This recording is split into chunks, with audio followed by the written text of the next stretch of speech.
ఎంఐఎంతో దోస్తీ కోసం కాంగ్రెస్ బీఆర్ఎస్ కలిసి ఎస్ఐఆర్ ను వ్యతిరేకిస్తున్నాయన్నారు లక్ష్మణ్. 2029లో మహిళా రిజర్వేషన్లతో పాటు డీలిమిటేషన్ తోనే తెలంగాణలో ఎన్నికలు జరుగుతాయన్నారు. జమిలీ ఎన్నికలు కూడా జరిగే అవకాశం ఉందని అభిప్రాయపడ్డారు. ఇవాళ దొంగ ఓట్లు, డూప్లికేటు, మల్టిపుల్, చనిపోయిన వాళ్ళ ఓట్లు తొలగించి ప్రక్షాళన చేయాలి. కొత్తగా 18 సంవత్సరాలు నిండినటువంటి యువత కూడా అందులో నమోదు కావాలి.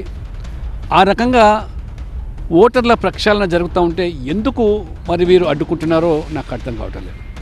పైపెచ్చు ఇవాళ కొత్తగా జరుగుతుంది ఏం కాదు.